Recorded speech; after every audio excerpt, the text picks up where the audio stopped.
Audio Jungle.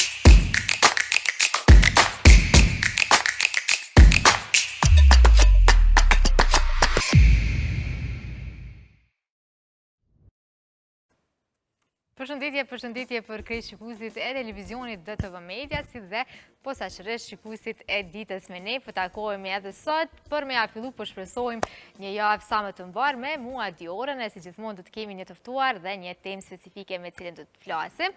Po sfundmi dim që vetë se është përmbyll dhe panajiri i librit të këtij viti, pra për vitin 2025, në këtë panajir kemi pas një larmishmëri të librave, e kush më mirë se vetë një shkrimtar mundet me na tregu se çush ka kalu, e për më tepër ne do të flasim me Elvi Sidherin, shkrimtarin, përkthyesin letrar, po edhe ndoshta njohës të shumë gjuhëve. Pa modesti po e themi, Elvin e kemi të ftuar sot në emision. Elvi, faleminderit shumë. E di që përkundër lodhjes që e ke pas këto ditë dhe angazhimeve, nuk hezitove dhe erdhe sot, kështu që po të falenderoj jashtëzakonisht shumë. Kënaqësia është e imja, thë. Përmbyllet panajiri dhe menjëherë fillon një kapitulli i ri. Me njerë intervista. Elvi përmenda, përkthyes, njohës i shumë gjuhëve, shkrimtar, si po ja del? Kthehet në rutinë në një farë momenti, edhe është një diçka që tërheq tjetër, një lloj zinxhiri ngjarjesh edhe veprimtarisht që të bëhen të natyrshme me kalimin e kohës. Janë edhe të ndërlidhura fatmirësisht. Patjetër, e përmenda pak a shumë edhe panajirin e librit, ku kemi pas mundësi të njohim edhe të prekim nga afër edhe librin tënd më të ri, të botuar së fundmi, 2020, një paranoj. A është ajo që e mendojmë krejt, apo na ke surprizuar? Është edhe më keq, do thoja. Edhe më keq. Okej, si shkoi fillimisht panajiri, Elvi, dhe ndoshta pritshmëritë që i ke pas edhe për librin, sa e deshtën, sa po e dojnë librin, në përgjithësi po themi, Panajiri ishte i lodhshëm së pari, por ka disa nëndarje, domethënë, për mua si shkrimtar, si përkthyes letrar, edhe si njeri shumë i dhënë pas këtij panajiri. Ky është viti 10 që jam i pranishëm në panajirin e librit Prishtinës. Kam qenë i pranishëm si fillim vetëm si vizitor, pastaj kam takuar miq të mit, përkthyes e botues e shkrimtar, pastaj kam qenë i përfshirë në organizimin e panajirit, në jurinë e panajirit, kam marrë çmim në panajirin 2016 si përkthyes i vitit, tani jam prej 3 vitesh edhe si shkrimtar i pranishëm. E shoh në të gjitha dimensionet panajirin, e dua shumë këtë panajir, përkundër që vetë jam nga Tirana, por pastaj mbarvajtja e panajirit është diçka që lidhet edhe me lexueshmërinë përgjithësi. Jemi në verë, është gjysmë qershori, po e flisnim më përpara, studentët janë me provime, njerëzit shkojnë ndeti. Me hallet e veta. Pikërisht, lexueshmëria ka rënë në përgjithësi. Njerëzit preferojnë të lexojnë pak online postime Facebooku, ose të shohin TikTokun, ose Instagramin. Për atë arsye, ata që vinë, ata lexues, ata vizitorë që vinë në panajir janë shumë të vlerësuar për këtë punë dhe të çmuar, sepse e marrin mundimin edhe vinë, dhe vazhdojnë të qëndrojnë besnik librit fizik. Kurse nga këndvështrimi im, vetë ja kishte një panajir mendoj i suksesshëm, takova shumë lexues, romani besoj që u mirëprit. Takova lexues, takova koleg, takova njerëz që më njohin si përkthyes letrar, njerëz që më njohin si shkrimtar, njerëz që më njohin në të dyja këto dimensionet mia, edhe romani ka shkuar mjaft mirë, besoj. Një herësh edhe përkthimet letrare, sepse mbuloj disa fusha. Përpiqem ti ndërlidh panajirin si mbarvajtje edhe praninë time në panajir, por prap janë dy gjëra të ndara. Unë shikoj nga këndvështrimi personal, nga këndvështrimi i përgjithshëm. Këndvështrimi i përgjithshëm ishte vizitueshmëria në panajir, mendoj që ishte diku ku më pak, ku më tepër, ku më shumë rreth mesatarës. Krahasuar me vitet e tjera, përmendet që më shumë se një dekadë je pjesë e panajirit. Sa ka ndryshuar ndoshta vite me radhë? Lë për dëshiruar, a? Unë kam ardhur për herë të parë në 2014 në panajirin e librit Prishtinës për takuar një mikun tim shkrimtar në atë kohë. Ka pasur sigurisht më tepër njerëz, ka pasur më tepër frekuentim, ka pasur më tepër vëmendje. Me kalimin e kohës ka rënje, sikundër ka rënje edhe në të tjera aktivitete të tilla, jo vetëm në Prishtinë, edhe në Tiranë nuk besoj që është frekuentueshmëria e njëjtë në panajirin e librit siç ka qenë vite më parë. Është një dobësim i përgjithshëm. A varet kjo nga ofertat, nga çfarë ofron bota e botimeve shqiptare, a varet nga rënja e lexueshmërisë, nga dobësimi edhe i vëmendjes së lexuesve ndaj librit, kjo është tjetër gjë, po ka rënje në përgjithësi, është e qartë që ka rënje dhe duhet luftuar nga rrënjët kjo dukurie rrënjes së leximit së parë, që pastaj pasqyrohet edhe me një frekuentim më të ulët, po ta thënë but, në Panajire. Po, ne patëm mundësi, Elvi, me bisedu edhe rreth Panajirit në Tiranë. A ka diçka që i mungon Prishtinës? Se do ta ndryshoje? I mungon vendi ku organizohet Panajiri, dhe kjo nuk është përgjegjësi besoj e organizatorëve, sepse nuk ka një vend. Pallati i Rinisë është një godin gjysmë kult në Prishtinë për shkak të arkitekturës shumë veçantë, mjaft rejtëse, brutaliste, po të rejtëse. Po nuk është vendi i dur, sepse nuk ka një hapësira ku për shembull në Tiranë zhvillohet Panajiri në Pallatin e Kongreseve, që është nga godinat më madhështore, përkundër që është i periudhës komuniste në Tiranë, ku ka shumë hapësira, ka disa kate, është ajrimi i dur, është në qendër qytetit, botuesit. Që e bën ndoshta edhe më tërheqës. Sigurisht është lehtësisht i qasshëm, edhe është në vend të mirë dhe i ofron të gjitha kushtet. Në dimër nuk e ftohet, në verë nuk e vap, kurse Pallati i Rinisë këtë vit edhe një nga sallat nuk ishte në dispozicion. Normalisht janë 2 sallat brendshme, një korridor edhe tenda e jashtme. Këtë vit një nga sallat nuk ishte. Atëherë shumë prej botuesve ishin me detyrim ishin në tendën që ishte jashtë. Kishte pak më shumë ajrosje, po kryesisht i mungon lokacioni i dur. Përveç gjërave tjera që mund të bëheshin, mund të përmirësohen me vitet. Lokacioni është një problem që zgjat për 25 vitesh. Ky ishte viti 25 jubilar i Panajirit Librit Prishtinës. Lokacioni vazhdon të jetë nga 99 njëjti problem. Po njëjti. Megjithatë, e përmendet që beson, po ne s'po dyshojmë që ka pasur sukses edhe paranoja, një paranojë 2020, apo na zbulon Elvi, pak a shumë çka bëhet fjala, apo po e lën kërshërinë e lexuesve që do ta kenë edhe kanë në dorë, po ndoshta vetëm pak dromca mundemi t'i kemi të librit, sepse po na shtin goxha me mendu vetë titulli, nga erdhi ideja ndoshta e krit librit, po edhe titullit. Besoj titulli i thot shumë gjëra dhe kjo është një nga sekretet nga të fshetat e romaneve është që të kenë një titull të dur. Ka romane që janë kryevepra, po titulli i dëmton. Por besoj taj e jep idenë, është një distopi e pandemisë, është ideja besoj ka lindur vetvetiu që në 2020-ën, prandaj është edhe në titull, dhe për mua ende unë dhe besoj shumë tjere mendojmë si një paranoj, si një përvojë paranojake, ato që jetuam gjithë, ato që vuajtëm gjithë kur izin tonë. Ne edhe besoj edhe gjithë banorët e botës në 2020-ën. Kjo është një distopi që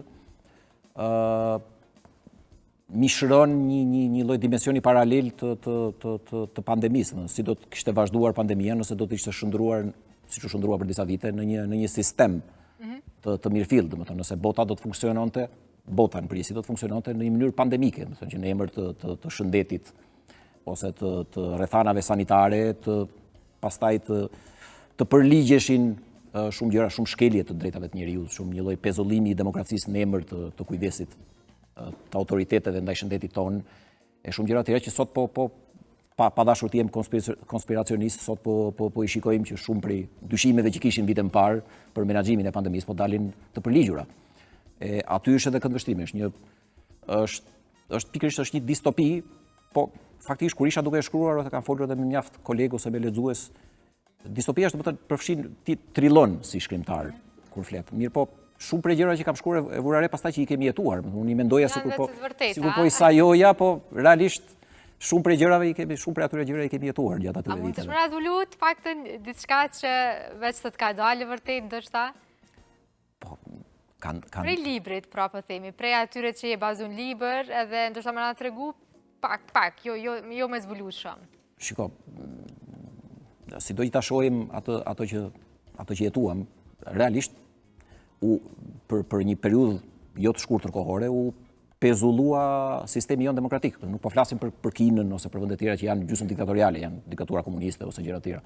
Ne jetojmë në botën e qytetëruar demokratike, ose pjesërisht, ne që jemi këtë rajone pak më jugor në Ballkan, po i përkasim botës qytetëruar demokratike ku mendohet që drejtat e njerëzit janë të rrënjosura, të pacënueshme, dhe për një periudhë që arriti dhe kaloi vitin ose u bë edhe pak më e gjatë, u pezulluan, faktikisht nuk dilje dot nga shtëpia, nuk përqafoheshe dot, nuk putheshe dot, nuk rrije dot me njerëz të tu, nuk hyje dot në autobus, nuk hyje dot në qendra tregtare. Një moment thuaj se u shem gjithçka. U shem gjithçka dhe u pezullua jeta demokratike normale e njeriut.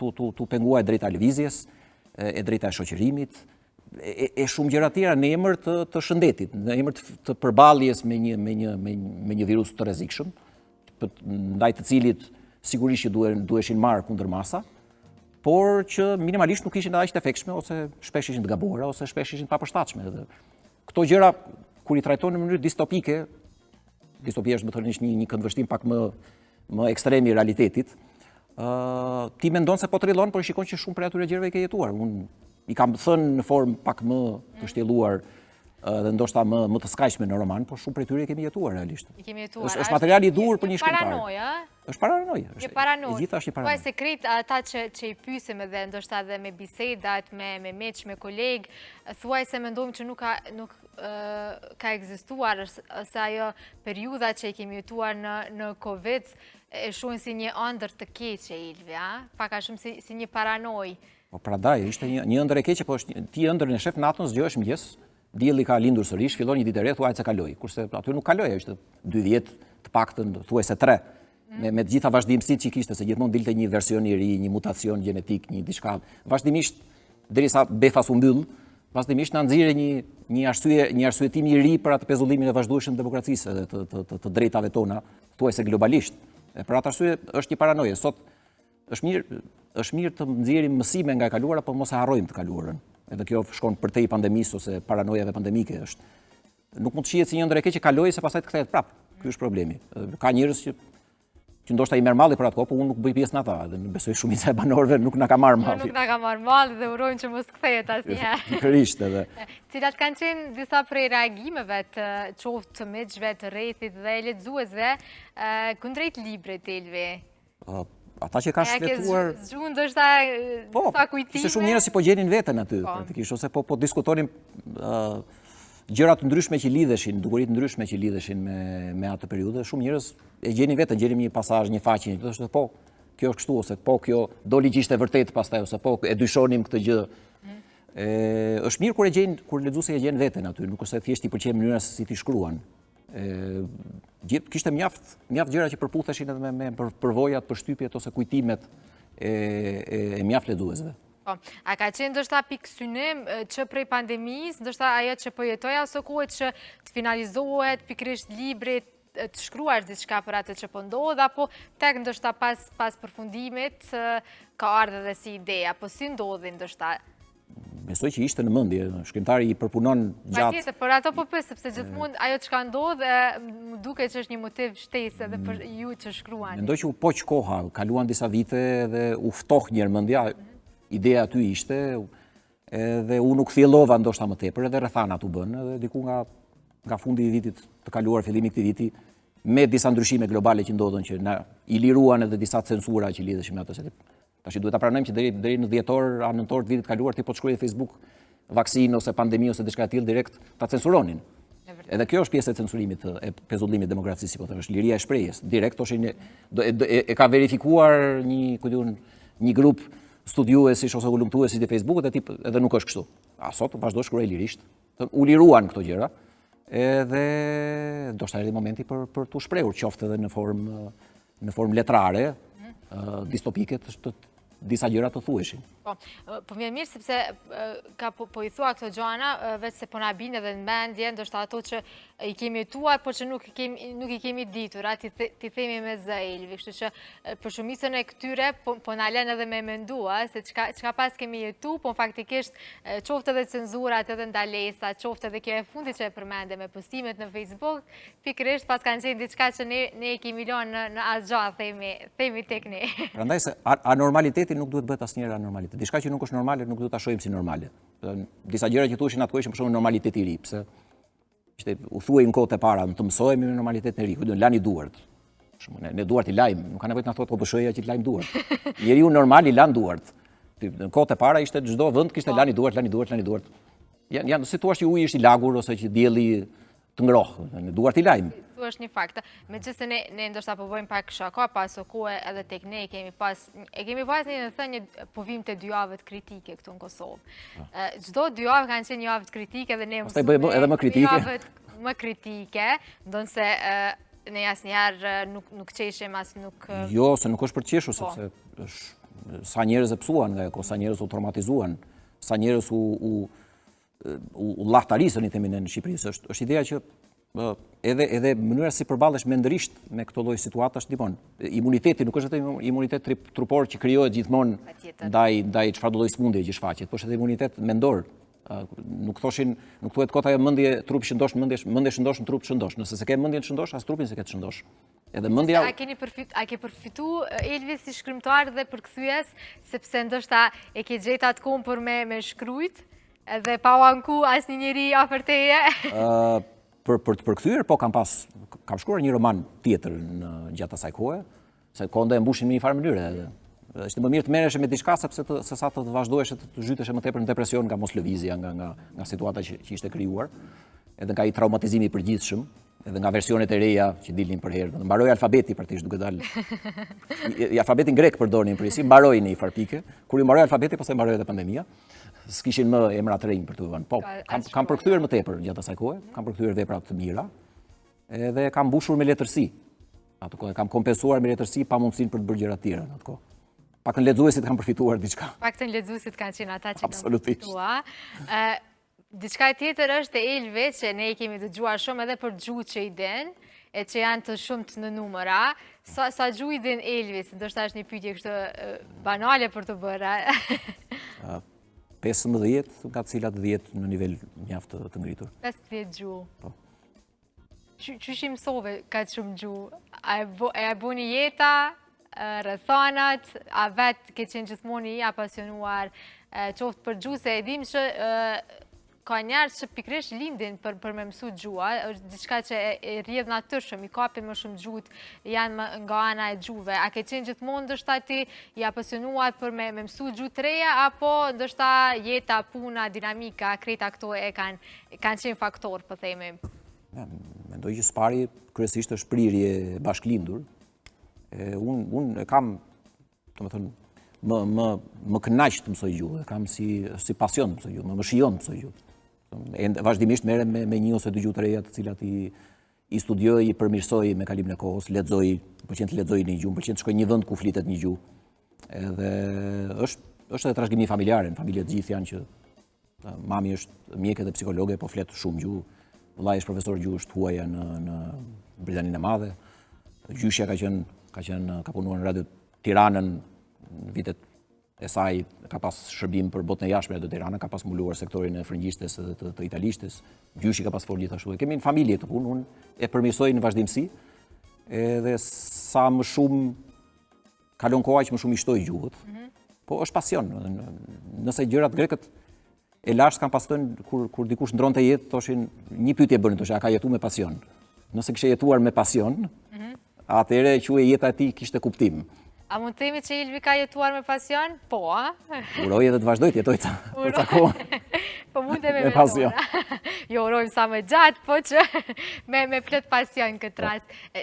Cilet prej gjuhëve ndoshta mundesh me i përmendi sa, 15 po më duket shumë me i përmend. Ure mos haroj në spanjishten, që është gjuha ime më e dashur, portugalishten, italishten, frëngjishten, rumanishten, gjuhën katalane, që është gjuhën vete, gjermanishten, maqedonishten, kroatishten, bullgarishten, rusishten, slovakishten, të cilën ende po e mësoj, slovenishten, turqishten.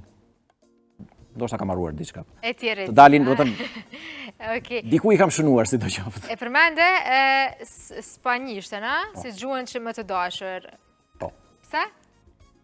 A ke ndonjë lidhje kështu shpirtërore me spanjishten? Kam lidhje shpirtërore me Spanjën, me Spanjën, okej. Kam të shkuar të gjatë në Spanjën në Madrid. Madrid është qyteti përveç Tiranës time, është qyteti që dua më shumë, ku kam më shumë rënjë.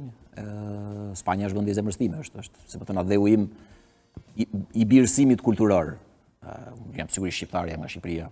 Në Kosovë jam po ashtu në shtëpinë time prej vitesh, po Spanja është vendi ku kulturalisht e ndjej veten më të rrënjosur, dhe spanjishtja është gjuha ime e zemrës, është gjuha që kam dashur më shumë që në vegjëli, po ashtu edhe Spanjën. Edhe është edhe letërsia që ka më shumë vend në prirjen time letrare, është përkthej, kam përkthyer nga mjaft gjuhë deri tani, 8 ose 9 gjuhë. Kam bërë përkthime letrare, po ato që bëj nga spanjishtja janë gjithmonë i dua më tepër, i bëj me më shumë pasion. Me pasion, gjithmonë. Siç po thoni. Pikërisht edhe të qeni shkrimtar dhe përkthyes letrar, më duket që qenit përkthyes letrar është po ashtu edhe një profesion akoma më i vështirë, po themi Elvi, po që duhet jesh pikërisht edhe një shkrimtar po ashtu, se të përkthesh diçka në gjuhën tënde i vjen që ta shkruash përsëri, a? Sa është sfidë në vete qenit përkthyes, sepse ndoshta pikërisht ato që e përmendëm që duhet ta rishkruash një libër, dhe është në dorën tënde ta rishkruash. Është profesion shumë i vështirë, shumë i koklavitur, pak i vlerësuar. Nuk harroj asnjëherë gjithmonë vendin edhe rastin që ta theksoj këtë gjë është pak i vlerësuar, nga më pak të vlerësuarit për sa të rëndësishëm jemi unë edhe gjithë kolegët e mi që bëjmë përkthime letrare. Shpesh kur një libër i përkthyer nga gjuhë e huaj botohet, i fundit për garancia është ai, është përkthyesi letrar. Ai që e ka sill në shqip kur vjen puna. Është profesion shumë i bukur, të hap një botë të vazhdimisht, të futesh në universin, në veprën, në palcën e atij që e ka shkruar, po dhe kulturën e shkrimtarit X ose poetes X, Y që e ka shkruar atë, sepse çdo vepër letrare ka një lloj amalgame, një lloj ngërthen gjithë botën kulturore të vendit nga ku vjen, ose të gjuhës ose kulturës nga ku vjen shkrimtari, poeti ose kushdo tjetër që e ka shkruar atë vepër, dhe ti e sjell atë në gjuhën tënde amtare, në këtë rast në shqip. Prandaj është kaq e rëndësishme. Ne krijojmë vazhdimisht përkthyes letrar ura kulturore mes kulturave, mes gjuhëve, mes kontinenteve, mes popujve. E besoj jemi ambasador të heshtur, jemi diplomatët më të mirë letrar të pashpërblyer, siç ndodh shpesh. Po. Faktikisht e përmendëm që edhe gjuha dhe ajo që folim dikon edhe mënyrën si ne mendojmë, si është me mendu ndoshta në kaq shumë gjuhë për Elvin. Unë vazhdoj të mendoj në shqip. Në shqip mendojnë. Më ndodh vetëm spanjë nganjëherë që të më kthehet mendimi pjesërisht në spanjisht, për shkak se kam gjuhën e dytë të zemrës, bazë gjuhës amtare sigurisht. Unë ndërtera nuk e llogaris asnjëherë shqipen. Në formë pse se fut, po thash, gjuha amtare tash. Ke lindur duke folur shqip praktikisht. Po jo, vazhdoj gjithmonë të mendoj në shqip, edhe një nga të fshetat, nga gjërat më thelbësore për një përkthyes letrar është të zotrosh gjuhën tënde në nivelin më të lartë mundshëm, edhe të kesh një dashuri të pakufishme për gjuhën tënde, edhe një respekt të pashtershëm për gjuhën tënde. Sa do ta flasësh mirë një gjuhë tjetër, nëse bën përkthim letrar edhe nuk e zotron gjuhën tënde ose në nivel dobët gjuhën tënde, të rroft që e flet anglishtën ose gjermanishten ose qoftë spanjishtën. Është një nga gjërat që duhet i dinë përkthyesit letrar ti. Mund ta njohësh shumë mirë në gjuhë tuaj, nëse nuk e zotron gjuhën tënde ose nëse nuk e respekton gjuhën tënde, më mirë mos u merr me përkthim letrar. Edhe është edhe një nga arsyet pse dalin shpesh të dobta përkthimet letrare bashkëkohore. Po me qenë se i kemi edhe 2 libra këto që jam përkthyer, po themi, së fundmi, ndoshta mundesh me na tregu edhe për punën tjetër përveç librit që e ke shkruar vetë. Ishim duke folur për spanjishten. Miguel de Unamuno është nga shkrimtarët më të njohur spanjoll të shekullit të 20, ka qenë njëkohësisht edhe filozof, ka qenë njeri së pari, ka qenë njeri me qëndrim shumë burror. Ai ka vdekur para se të fillonte ose kur sapo kishte filluar lufta civile në Spanjë, shumë e përgjithshme në vitet 30, kur vajtën edhe shumë vullnetar nga Kosova e nga Shqipëria në atë kohë aty, Petro Marko për shembull, Mehmet Sheu, Asim Vokshi.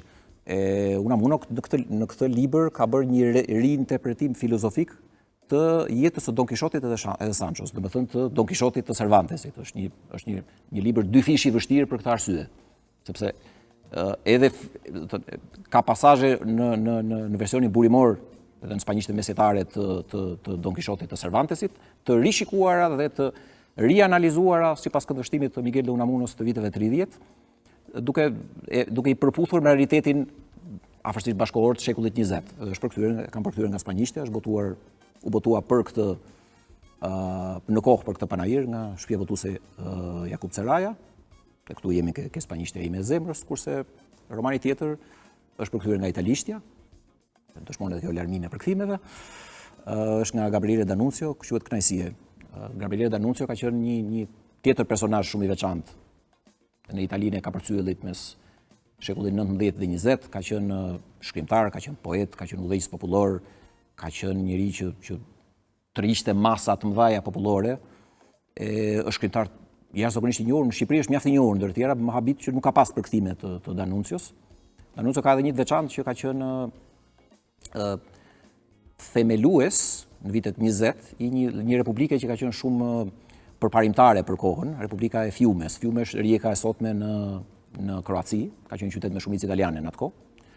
Edhe kur krijohet Republika e Fiumës dhe shkëputet nga Jugoslavia e parë mbretërore, bën një kushtetut aq përparimtare me të drejtë vote për gratë, që atëherë mendoj do të me barazi gjinore, me të drejtat pa dëgjuar për kohën, sa mbretëria italiane mbas 4 vjetësh italianët dërgojnë luftaniet që ja bombardojnë Republikën e Fiumës dhe ja kthejnë Jugosllavisë sepse ishte shumë përpara për kohën. Edhe D'Annunzio, shkrimtari, të cilin e kam përkthyer, ka qenë edhe udhëheqësi i asaj republike. Prandaj dhe e zgjodha. Do më thonë, fillimisht e bën përzgjedhjen e vet asaj që ty të pëlqen Elvi, apo çush vjen ndoshta deri te përkthimet që i bën, edhe selektimi i autorëve apo edhe i librave që i përkthen. Është zgjedhje jotja, apo ndoshta edhe është një imponim, ndoshta edhe nga puna, po mu më duket që është më shumë kjo e para, se një balancim. Fal përvojës edhe bashkëpunimit të gjatë me disa shpjegutuese, e kemi krijuar atë besimin e ndërsjellë që nganjëherë për shumë D'Annunzion e kam pas zgjedhur unë, qëllimisht. Unë amunën e pati zgjedh botuesi. Është mund të jetë 50-50. Në shumë raste edhe i diskutojmë me botuesi, për shumë çfarë do doje ti të zgjidhje ose ç'mendon ti, ose ata më ofrojnë diçka. Është shkëmbim idesh. Është shkëmbim idesh. Fatmirësisht bashkunoj me botues mendje hapur. Edhe kjo shkon mirë të lexuesit. Nuk do të ishin mendje hapur. Jo, edhe ka që janë. Edhe ka që janë. Ka edhe që janë. Nuk janë të gjithë miq të vërtet të librit, po shumica janë, shumica e kanë edhe ata pasion. Pasion. Rikthehemi gjithmonë tek pasioni, Ilvi. Cila është gjuha më e vështirë ndoshta për të përkthyer në shqip? E përmende spanjishtën që për ata që ndoshta nuk kanë lexuar ndoshta ende në spanjisht, sa është të vështirë po themi si përkthyes që prej spanjollisht të përkthehen në shqip? Ja, për mua jo dhe aq, se mua më frymëzon më tepër, po ajo ka gjuhë që kanë mos përputhje me shqipen, për shembull gjermanishtja ka mos përputhje të madhe me shqipen, edhe në leksike, në gramatikë, edhe në formën si shtjellohen fjalit. Gjuhët latine shkojnë më shumë me ne se jemi në zde. Edhe kemi pasur bashkëveprim të gjatë me ta. Romakët kanë qenë 7 shekuj, për shembull, dikur në Iliri, pastaj ka qenë Venediku, kështu që disa gjëra përputhen, edhe jemi më afër kulturalisht. Shtjellimi i fjalisë, për shembull, ku është vendi i foljes, i ndaj foljes, i emrit, i mbiemrit, janë më të përshtatshme. Nga gjermanishtja është mbrapsht tërësisht. Përkthesh fjalë për fjalë. Gjermanishtja din të jetë pak më e vështirë. Është më e vështirë, se mos po larg qoftë po përkthye që i thon këtu bukvalisht, fjalë për fjalë, se del katastrofë, domethënë del qesharake, po del tragjikomike. Ose një herë turqishtja s'ka asnjë lidhje të drejtë për drejtë, edhe po ashtu vite më parë, për të bërë një lloj digresioni, kam pas parë kam përshtypjen në Maqedoni, bëni një lloj dublimi të këtyre serialeve turke në shqip. Nuk e dinin përkthimin poshtë, e bën me dublim në shqip. Mi po përkthimi ishte fjalë për fjalë. Realisht mbaje barku me dorë nga të qeshurat. Po më duket që krejt për dim ku ka qenë dublimi, ja? Po, megjithse, turqishtja po më duket që ka shumë fjalë, shumë fjalë se shqipja, edhe ndoshta sa është të vështirë se gjuhët e tjera, ndoshta përkthyesit e kanë këtë ankesën, ose me sa kemi dëgjuar ne, nuk po flas vetëm për ty, Elvi, që ndoshta është pak më vështirë sepse nuk din si ta përkthejnë një fjalë që ndoshta nuk ekziston fare në shqip. Jo, turqishtja ka mangësi fjalësh, në të kundërt, se turqit kanë ardhur nga zonat e stepave të Mongolisë me radhë, për shkak aty ju ka munguar deri vonë komplet leksiku detar për peshkun, nuk kishin peshk në Mongoli ose në Azinë Qendrore, nuk ka ndonjë liqen, ju mungojnë disa fjalë. Në përgjithësi po themi, ka mos përputhje në shtjellimin. Përkthyesi duke thënë për gjuhë X gjuhë, po themi që ndoshta është e vështirë sepse në shqip nuk po e kemi si fjalë. A vlen kjo, është e vërtetë, Elvi? Jo. Problemi është shpesh në shqiptar nuk e njohim gjuhën tonë, kjo është çështja. Ne ankohemi për gjuhën, ndërkohë gjuha e përditshme që flasim është, edhe këtë e them shpesh, është sa një postim Facebook, nëse ti e flet gjuhën e përditshme mes 200 dhe 400 fjalësh, ndërkohë që shqipja ka të paktën në fjalor zyrtar 40 deri në 60.000 fjalë, po bashkë me të gjithë dialektet toske gege mund të shkojë diku 80-90.000, atëherë ti mund të përdorësh sinonimet e tua. Edhe unë sinonime kam përkthyer, frëngjishtja është një gjuhë e vështirë, shumica e shkrimtarëve francezë janë shumë të kujdesshëm në gjuhë, nuk përsëriten, përdorin sinonime, përdorin fraza të ndryshme, forma të ndryshme. Dhe nuk kam mua vetë pakën më ka stimuluar që t'i gjej alternativat përkatëse në shqip dhe i kam gjetur. Kam përkthyer disa nobelistë francezë, Modiano, Sully Prudhomme të tjerë, që përdorin vazhdimisht, për shembull nganjëherë më shumë se 5, 6, 7 sinonime ti në shqip i gjen prapse nëse gërmon fjalor, të mungon atë fjalorin zyrtar të botuar nga Akademia e Shkencave ose fjalorit që janë edhe online tashmë, mund t'i referohesh një të folure, një dialekti përkatës. Unë njoh më mirë dialektet toske, me që jam tosk me origjinë. Dikush tjetër më përdori një dialekt në Shkodrës, një dialekt Kosovës. Sinonimet gjenden. Gjua jonë është mjaft e pasur, por ne nuk kemi të vetëdijshëm sa e pasur është dhe nuk e zotrojmë sa duhet. Pra nuk është që kemi mangësi kështu Jo, gjësore, absolutisht. mundemi me i përkthyer. Kemi mos vlerësim për gjuhën tonë, ky është problemi. Okej, mirë se e qartësuam këtë pjesë, kështu që nuk ka më ankesa po themi. Megjithëse një punë e lodhshme Elvi, cilën do e kishe zgjedhur ndoshta, çka është më lehtë, të shkruash një libër apo të përkthesh? Apo nuk mundesh me i nda? Të dy janë të vështira, nganjëherë ka përkthime që janë shumë të vështira, varet nga zhanri i përkthimit. Ka dhe një problem që nganjëherë ka libra që janë jo interesant për të përkthyer, për përkthyesin, dhe aty është pak problem se duhet ta nxisësh veten ta përkthesh. Unë nuk e ul asnjëherë, përpiqem mos e ul asnjëherë cilësinë e përkthimit, sepse është pikërisht kjo dashuria për gjuhën shqipe dhe respekti për lexuesit që nuk më lejon. Po ka libra që janë mjaft dobët. Librat që janë shumë që mendohet që janë të shitshëm, librat komercial, self-help e këto gjërat e tjera. Si të bëhesh i pasur nga sot për nesër, ose si të kesh sukses me gjinin tjetër, ose janë konsumuar tashmë, ato nuk më nxisin në përgjithësi. Kështu që ky do ishte për më problem, kurse të shkruash një roman është do një punë, ky roman ka dashur një punë 5 vjeçare, përkundër që pastaj është shkruar për disa muaj, po sa u përpunua në mendje, edhe frymëzimi nganjëherë të prishet sepse të kapin këto rutina të rëndomta të përditshme, probleme të vogla, shqetësime, hutime, duhet gjesh kur ulesh, kur të merr frymëzimi përpara duhet të përkushtohesh. Sa do orë të risht ulesh ta shkruash librin, vetëm me atë punë duhet merresh. Ne besoj është e njëjta gjë edhe për njerëz të tjerë që merren me art, për këngëtar ose për momenti i frymëzimit nuk duhet cënuar, si më thënë, edhe kjo është pak e vështirë ta gjesh. Kur e gjen Elvi megjithatë, përkundër krejt jetës dinamikës që po na shfaqet çdo ditë, kur është një moment gjatë ditës që thu po ulem, po shkruaj, u frymëzova, ku e gjen ndoshta fillimisht frymëzimin çdo herë dhe mandej atë kohën, atë hapësirën tënde që të nevojitet për me shkrujt, se ndoshta jo çdo ditë jemi in the mood ose në humor për me shkrujt. Kur është kjo periudha që Elvi ka qetësinë, ka motivin për me shkrujt një libër? Është diku, përgjithsisht, është diku ka pasditje, duhet të jetë pasditje për në darkë. E di kur të kap frymëzimi hyn në rrjedh, pastaj kur hyn në rrjedh, edhe frymëzimi ka një lloj rutinë të vetën, duhet ta respektosh kur të vjen. Edhe pastaj sado prurje të kesh, sado të fryhet ajo rrjedha e lumit të frymëzimit, ti ulu e ndiqe edhe kështu shko me rrjedhën, dhe të çon përpara vet, po duhet i përkushtohesh tash, edhe nuk duhet të cënohet frymëzimi, për shembull një fqinj bëj zhurmë ose të vini një telefonat që ta ndërpret frymëzimin, duhet të izolohesh në atë moment pakën mendrisht, edhe të lësh, për shembull mund të vësh një muzikë të këndshme ose frymëzuese, mos merresh me Facebook, me Instagramër e me këto. Përqendrimi është shumë i rëndësishëm besoj në çdo gjë krijuese, në rastin tim edhe në punën letrare. Po, një mesazh Elvi, sepse jemi edhe drejt minutave të fundit, ne nuk po të mbajmë edhe më gjatë. E dim që kemi nevojë pak për pushim, edhe jo gjatë këtyre ditëve keni pas goxha të ngarkuara. Një mesazh desha për krejt gjeneratat e reja, brezat e rinj që pse jo dëshirojnë me marrë rrugën e një shkrimtari. Ndoshta mundesh me na tregu disa karakteristika, disa virtyte që duhet të kenë ata, fillimisht para se të nisin këtë rrugtim. E ne po të marrim ndoshta diçka më shumë lakmi për gjuhë që po i den, e ndoshta mundesh me na dhoni një mesazh se çush me i mësu edhe na. Janë dy gjëra të ndryshme. Për shkrimtarët ka disa gjëra që janë thelbësore, pa qenë të frymëzuar, nuk bëhesh shkrimtar duke kopjuar s'pari, ose duke thënë do bëhem Hemingway, do bëhem Kadareja, do bëhem Recep Qosja, ose dikush do bëhem Azem Shkreli. Shkrimtar duhet kesh identitetin tënd.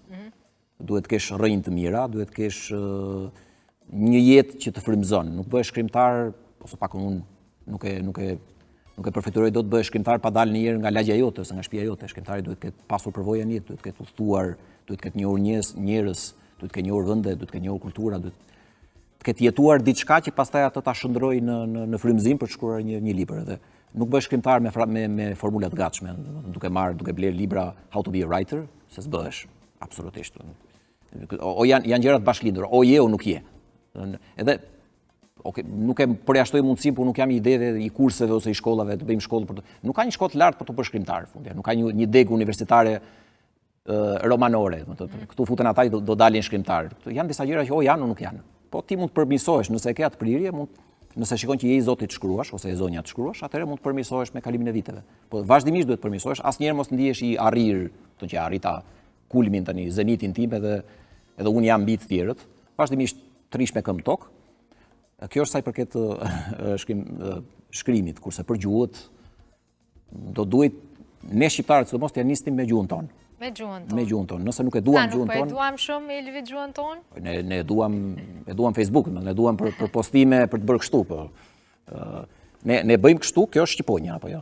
Shqiponja, gjuha shqipe, shqiptarët. Ne jemi të gjithë shqiptarë, kemi këtë lidhje në pandashme përkundër ku jetojmë, në sa shtete jetojmë, në sa vende jetojmë, sepse jemi shqiptarë, flasim shqip. Kjo është lidhja më e fortë që kemi. Edhe gjakun sigurisht e kemi të njëjtë, po është gjuha shqipe që na bashkon. Nëse nuk duam, nuk respektojmë, nuk vlerësojmë, nuk i përkushtohemi gjuhës tonë, nuk do mësojmë asnjë gjuhë tjetër. Nuk ka gjuhë më të rëndësishme. Sot anglishtja është gjuhë globale, nesër do jetë kinezishtja, dikur ka qenë latinishtja. Ne shqiptar jemi kur vjen puna. Le ta njohim anglishtën. Unë sa dua gjuhën time dhe sa e njoh, sa e përmirësoj vazhdimisht gjuhën time, asnjëherë nuk ja kushtoj të njëjtin mund një gjuhë tjetër, ose të njëjtën dashuri ose të njëjtin pasion një gjuhën tjetër. Nisim nga gjuha jonë, pastaj do mësojmë edhe gjuhë tjera. Pra fillimisht ta duam gjuhën që e flasim, a? Absolutisht. Edhe veten. Edhe veten, gjithsesi. Faleminderit shumë për kohën edhe për këtë kontributin, qoftë në letërsi, po qoftë edhe si shkrimtar edhe për kthyes edhe për punën e jashtëzakonshme që e bëni tash sa vite. Faleminderit shumë Elvi. Faleminderit ju për ftesën.